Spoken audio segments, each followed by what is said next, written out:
1930년 3월 1일 만주국은 국가 성립을 선언하면서 일본 이하의 17개 나라를 상대로 자기들 만주국에 대한 승인을 요구하는 대외 통고를 발행하였습니다.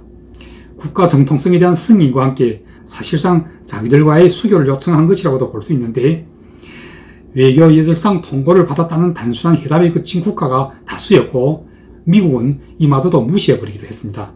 실제에 있어서 이 만주국을 직접 만들어냈다고 볼 수 있는 일본은 마음 같아서는 당일이라도 만주국을 승인하고 국가 간 수교를 선언하고 싶었겠지만, 이때는 일본 국내에서 와카스키 그 입헌 민정당이 실권하고 정권이 입헌 정무회로 교체된 지도 이제 불과 한 달밖에 안 된 데다가 같은 해 5월에는 그 이누카의 스요시 총리까지 암살당하는 불상사가 발생하다 보니 두 나라는 그해 9월이야 비로소 1만 의정서를 조연하고 만주국을 정식 승인한다고 발표했습니다.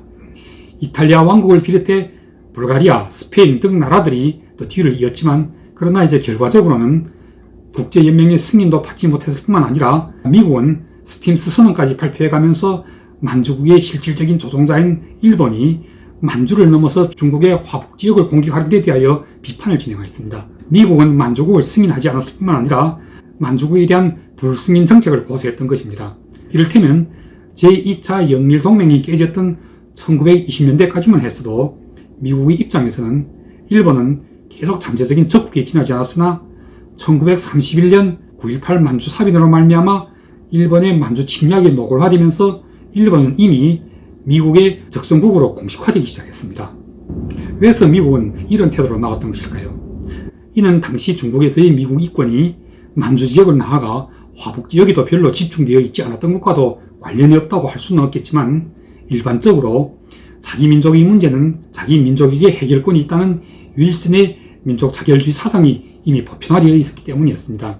반면에 영국 같은 대표적인 그 제국주의 열강이 보여주었던 이권 중심주의 내지 이권 최우선주의는 이때도 여실하게 드러납니다. 중국 내 이권이 주로 화종 그리고 양자강 유역에 집중되어 있었던 영국으로서는 상해 쪽에만 관심이 있었던 것이었습니다.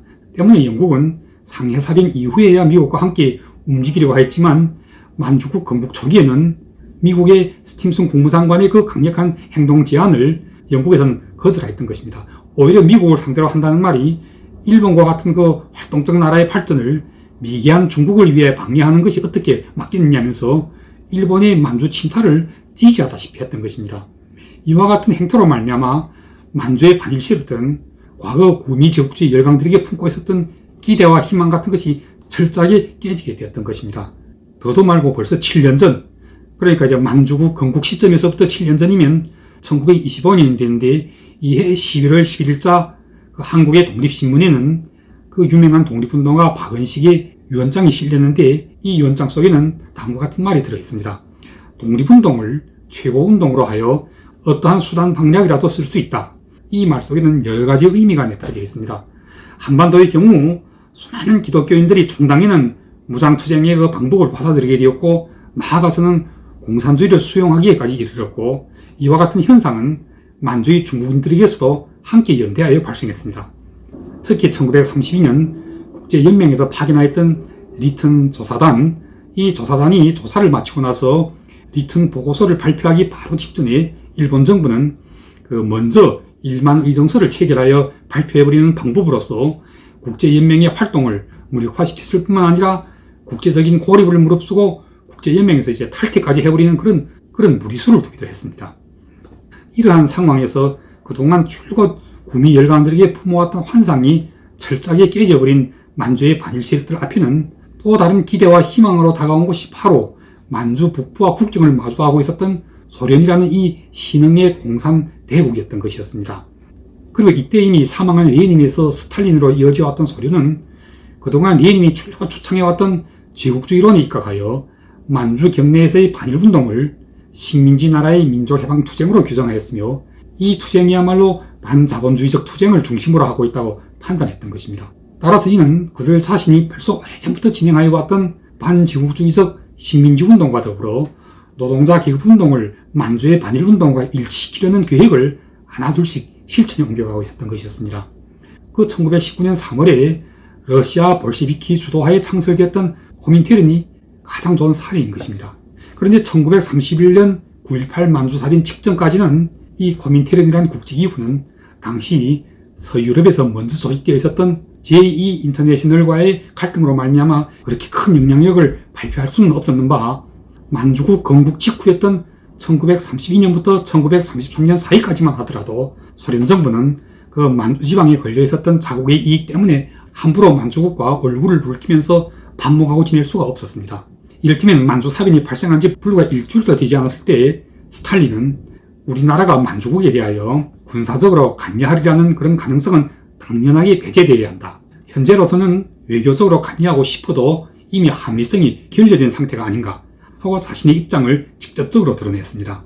자, 스탈린의 이 말은 1931년 9월 23일자 프라우다, 그걸 우리말로는 진리보라고 하죠. 여기에 게재된 바가 있습니다.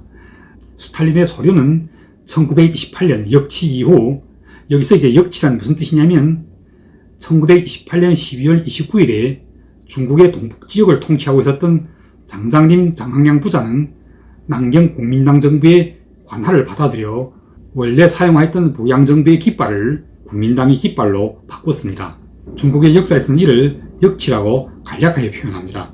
이 역치 후 처음에 소련 정부는 자기 나라 경내 안에 중화민국의 영사관을 3개 내지 5개를 설치하는 데 허락하였으나 1930년대 중후반기까지도 실질적으로 영사 업무를 진행하였던 곳은 치타와 블라고비시첸스크라는 이 두 곳의 영사관 뿐이었고, 이마저도 1939년 7월 23일에는 소련공산당 중앙정치구의 이름으로 치타와 블라고비시첸스크 주재 만주국 영사관에 대한 특수제도라는 이름의 결의를 발표했는 바, 이 결의에 첨부된 부가 설명에 따르면 1933년 이후 하얼빈과 만주리에 주재하고 있었던 소련 영사관이 러시아 망명자들의 습격을 여러 차례 받은 일을 언급하고 있습니다. 또 치타와 블라고비시첸스크에 주재하고 있었던 만주국의 영사관 인원들도 모두 일본으로부터 지시를 받고 일본을 위한 소련 정보를 수집하는 그런 활동에 전문적으로 종사하고 있음을 지적하고 있습니다. 오늘 강좌는 여기까지 하겠습니다. 감사합니다.